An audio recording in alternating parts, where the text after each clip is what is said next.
जोहार दोस्तों, आप सभी को फिर से एक बार जोहार एग्जाम में स्वागत है। सब लोग कैसे हैं? मेरे ख्याल से अच्छे होंगे और अच्छे से अपना प्रिपरेशन कर रहे होंगे। तो दोस्तों आज हम लोग साइकोलॉजी यानी कि मनोविज्ञान के क्लास में दोस्तों हम लोग आज पढ़ेंगे दोस्तों विचारधारा, है ना। मनोविज्ञान का इतिहास, विचारधारा, उसका इतिहास, यही सब के बारे में आज पढ़ेंगे। ठीक है, हम लोग जैसा कि 2 क्लास हो चुका है मनोविज्ञान की यानी कि साइकोलॉजी का, तो आप लोग उस वीडियो को नहीं देखेंगे तो आप लोग उसको देख सकते हैं। ठीक है, और दोस्तों आप लोग का तैयारी किस तरह से चल रहा है आप लोग कमेंट करके अपना फीडबैक दे सकते हैं। और आप लोग दोस्तों कहाँ से इस वीडियो को भी देखते हैं उसको भी आप लोग कमेंट करके बता दीजिएगा, ताकि पता चल सके कि जोहार एग्जाम के अच्छे यूट्यूब चैनल कहाँ से आदमी देखा जा रहा है। ठीक है, तो बेसिकली आज के हम लोग इस वीडियो में पढ़ने वाले हैं क्या, मनोविज्ञान का इतिहास। ठीक है ना। तो देखिए, मनोविज्ञानी चरित्र और अव्यक्त दोनों प्रकार के व्यवहारों का एक क्रमबद्ध और वैज्ञानिक अध्ययन है। ठीक है, सैद्धांतिक शब्द की उत्पत्ति 2 यूनानी शब्द, एक आपका साइको हो गया और एक लोगस से हुआ है। ग्रीक भाषा में साइके का मतलब होता है कि आत्मा, और लोगस का मतलब होता है शास्त्र यानी कि अध्ययन। इस प्रकार पहले समय में मनोविज्ञान को आत्मा के अध्ययन से संबंध विषय माना जाता था। अब देखिए, आधुनिक विद्या शाखा के रूप में विचारधारा जो पाश्चात्य विकास से प्रभावित तक एक बड़ी सीमा है। उसका इतिहास बहुत छोटा है और इसका जो सिद्धांत है सात्विक के प्रोटोटाइप से संबंध प्राचीन दर्शन शास्त्र से हुआ है। सिद्धांतों के इतिहास को मूल रूप से 2 सिद्धांतों में विभाजित किया जा सकता है। पहला आप लोग का प्राचीन काल एंड सेकेंड है आप लोग का वैज्ञानिक काल, है ना। तो हम लोग सिद्धांत का पूर्व वैज्ञानिक काल देखते हैं, यानी कि प्राचीन काल के बारे में देखते हैं। तो देखिए, पूर्व वैज्ञानिक काल की शुरुआत प्लेटो, अरिस्टो, हिप्पोक्रेटस जैसी यूनानी ईश्वरवादियों से हुई थी। देखिए, सब आप लोग नोट डाउन करते जाइएगा। ठीक है, जो 19वीं शताब्दी से शुरू होकर आप लोग का 1878 ईस्वी तक चला था, और माना जाता है कि इस काल में हिप्पोक्रेटस ने 400 ईसा पूर्व में शरीर का रचना का सिद्धांत दिया था। इसके प्रभाव में आने वाले मनोवैज्ञानिकों पर काफ़ी प्रभाव पड़ा था।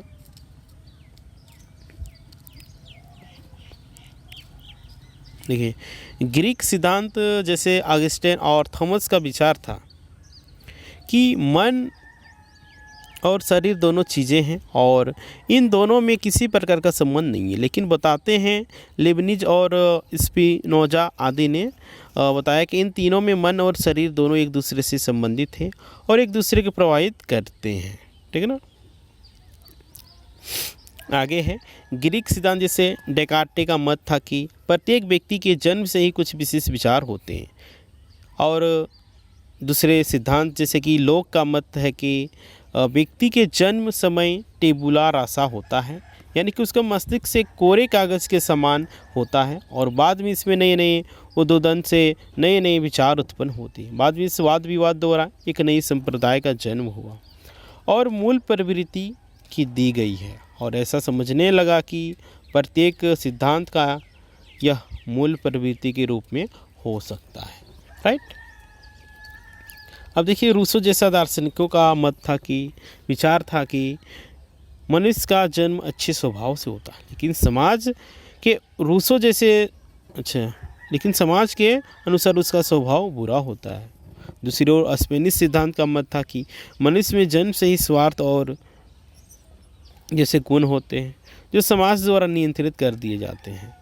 सही बात है, हर इंसान में कुछ ना कुछ स्वार्थ होता है। आप लोग में भी स्वार्थ होगा, हर इंसान में भी होता है। आप क्या, मेरा में भी स्वार्थ है, हर इंसान में स्वार्थ है। धरती के कोई ऐसा इंसान नहीं है जिनका पास स्वार्थ नहीं है ना। व्यक्ति का स्वभाव असामाजिक से सामाजिक होता है। देखिए, आगे आप लोग का 19वीं शताब्दी के शुरुआत में 2 प्रमुख ग्रंथों में उनके आधुनिक मनोविज्ञान का अध्ययन किया गया। इसमें पहला क्षेत्र था आप लोग का दर्शन शास्त्र। ठीक है, जिसमें जेम्स और मिल, जॉन स्टुअर्ट मिल जैसे ब्रिटिश सिद्धांतकारों का योगदान था, जिसमें लोगों के निजी और दार्शनिक विचारों का अध्ययन किया जाता था। और दूसरा क्षेत्र भौतिक और जैविक विज्ञान का था, जिसमें ज्ञानेंद्रियों के कार्यों के अध्ययन पर अधिक बल दिया गया था। इस क्षेत्र में वेबर एवं फेशनर जैसे लोगों का योगदान बहुत ही महत्वपूर्ण था। अब हम लोग देखते हैं सिद्धांत का वैज्ञानिक काल। ठीक है ना। सिद्धांत का वैज्ञानिक काल देखिए 1879 से शुरू हुआ था और यही साल में विलियम वुंट ने जर्मनी के लिप्जिंग विश्वविद्यालय मनोविज्ञान की पहली गोली मारी थी। वुंट चेतावनी अनुभव के अध्ययन में रुचि ले रहे थे और मन के अभ्यास या निर्माण की इकाइयों का विश्लेषण करना चाहते। वुंट के समय में मनोवैज्ञानिक अंतरिक्षण द्वारा मन की संरचना का विश्लेषण किया जा रहा था, इसलिए उन्हें संरचनात्मक कहा गया था। देखिए अब हम लोग जानेंगे मनोविज्ञान का विकास कैसे हुआ, तो उसके बारे में आप लोग जान लीजिए। तो देखिए विभिन्न स्कूलों में विचारधारा का स्कूल कैसे हुआ और एक स्कूल पर विचारधारा का क्या प्रभाव पड़ा। विचारधारा के कुछ प्रमुख 5 दिया गया है पॉइंट, उसको आप लोग जान लीजिए। देखिए संरचनात्मक, प्रकार्यवाद, व्यवहारवाद, गेस्टाल्ट मनोविज्ञान, मनोविश्लेषण। तो हम लोग सबसे पहले जानेंगे संरचनावाद। संरचनावाद क्या है? संरचनावाद अंतर्निहितवाद और अनुभववाद जैसे अन्य सिद्धांतों से भी माना जाता है। विल्हेम वुंट ने के शिष्य टिचेनर द्वारा अमेरिका के कर्नेल विश्वविद्यालय में 1892 में स्ट्रक्चरल स्कूल की शुरुआत की गई। संरचनावाद के अनुसार मनोविज्ञान का विषय वस्तु चेतन यानी कि चेतना थी। टिचेनर ने टिचेनर ने अपने और मन में अंतर किया और मन से जबकि प्राकृतिक सभी लक्षण होते हैं जो व्यक्ति में एक जन्म से ही प्रकट होता है।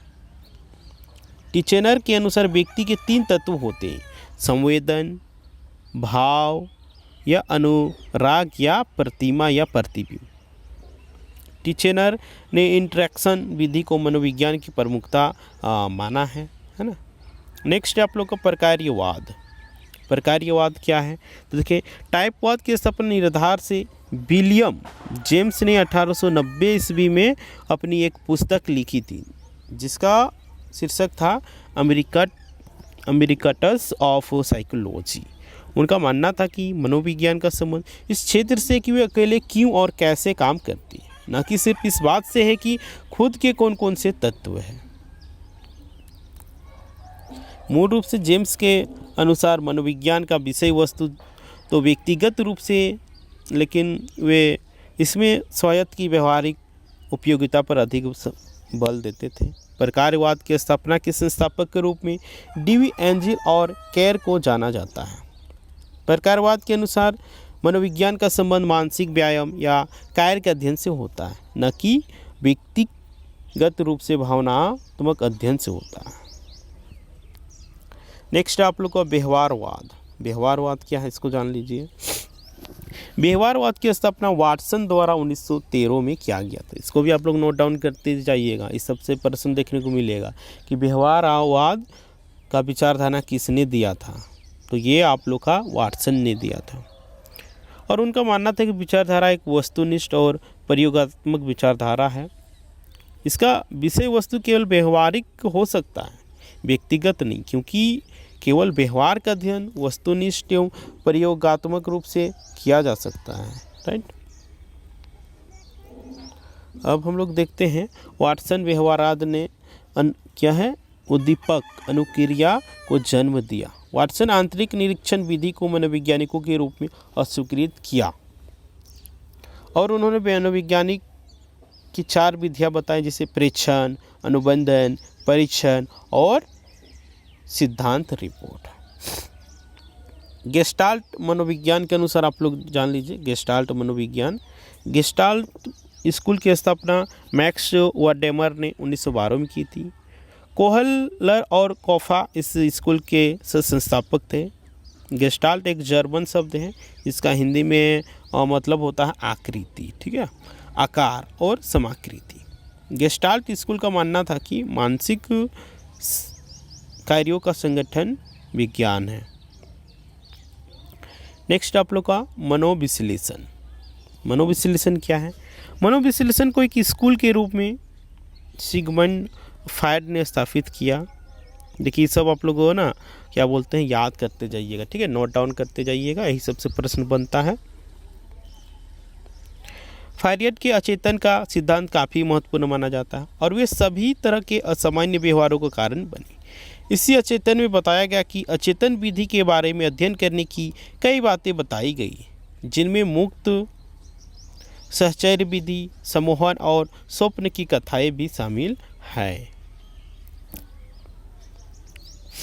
अब देखिए भारत में मनोविज्ञान का विकास। भारत में मनोविज्ञान का विकास कैसे हुआ तो उसके बारे में भी आप लोग जान लीजिए। भारतीय ईश्वरीय परंपरा इस बात में धनी रही है कि मानसिक मनोविज्ञान, क्या मानसिक मनोविज्ञान और मानव व्यक्तिगत स्व मन शरीर के संबंध और कई मानसिक प्रकार जैसे ब्रह्मांड, प्रत्यक्ष, भर्ण, अवदान और तर्कीना आदि पर अपनी अनुभूति के संबंध में केंद्रित रही है। भारत में आधुनिक विचारधारा के विकास से भारतीय परंपरा के गहरे ईश्वरवादी जड़त्व भी प्रभावित नहीं रहे हैं। 1915 में भारतीय दर्शन शास्त्र के आधुनिक काल कलकत्ता विश्वविद्यालय के दर्शन शास्त्र विभाग की शुरुआत हुई। 1915 ईस्वी में भारतीय दर्शन शास्त्र के आधुनिक काल का कलकत्ता विश्वविद्यालय के दर्शन शास्त्र विभाग की शुरुआत हुआ, जहां वैदिक दर्शन शास्त्र का प्रथम पाठ्यक्रम प्रारंभ हुआ और प्रथम दार्शनिक अध्ययन की स्थापना हुई। कोलकाता विश्वविद्यालय 1916 ईस्वी में प्रथम मनोविज्ञान विभाग और 1938 में अनुपयुक्त मनोविज्ञान विभाग की शुरुआत की। प्रोफेसर एन सेन गुप्ता जो वंट की परंपरागत हुआ करते थे, ठीक है।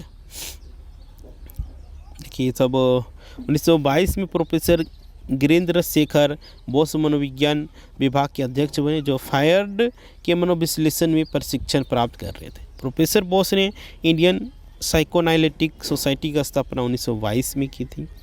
1924 में इंडियन साइकिल्स एसोसिएशन की स्थापना हुई थी। ये सब आप लोग नोट डाउन करते जाइएगा, ठीक है ना। और आप लोग का ये जो चैप्टर है ये कंप्लीट होगा, उसके बाद आप लोग का इसका PDF आप लोग जौहर एग्ज़ाम के टेलीग्राम चैनल में डाल दिया जाएगा, तो वहाँ से आप लोग डाउनलोड करके आप लोग इसको प्रिंट आउट निकाल सकते हैं। 1938 में कोलकाता विश्वविद्यालय में एक अनुपयुक्त विचारधारा की शाखा भी स्थापित की गई। इसके संस्थापक मलेशिया विश्वविद्यालय एवं पटना विश्वविद्यालय में मनोविज्ञान के अध्यापन एवं शोध के प्रारंभिक केंद्रित रहे। 1960 के दशक के दौरान भारत में कई विश्वविद्यालयों में मनोविज्ञान विभाग की स्थापना हुई। विश्वविद्यालय के शैक्षिक संस्थान से हटकर विचारधारा जैसे विभिन्न प्रकार के बाजार जैसे प्रबंधन संस्थान, शिक्षा संस्थान, रक्षा सेवा आदि में इस सब का विकास हुआ। दोस्तों हम लोग नेक्स्ट क्लास में पढ़ेंगे मनोविज्ञान और अन्य विषय, मनोविज्ञान अनुशासन क्या है, इस सब के बारे में पढ़ेंगे, ठीक है। उसके बाद हम लोग का कल इस क्लास को समाप्त कर देना है, ठीक है ना। उसके बाद नेक्स्ट क्लास में हम लोग नेक्स्ट टॉपिक को स्टार्ट करेंगे, ठीक है। तो इस वीडियो को ज़्यादा शेयर करें ताकि जितने भी साइकोलॉजी की तैयारी करने वाले अभ्यर्थीगण होंगे, जिनका साइकोलॉजी ऑनर्स होगा, होम मनोविज्ञान ऑनर्स होगा, उन लोग पास फॉरवर्ड कर दीजिएगा, ठीक है ना। और इस चैनल में नहीं होंगे तो आप लोग जौहर एग्जाम को सब्सक्राइब कर लीजिए एंड बेल आइकन को प्रेस कर दीजिएगा, ताकि जब इसी प्रकार का वीडियो अपलोड होगा तो आप लोग सबसे पहले नोटिफिकेशन मिल सकेगा। तो ठीक है दोस्तों, फॉरवर्ड कीजिए।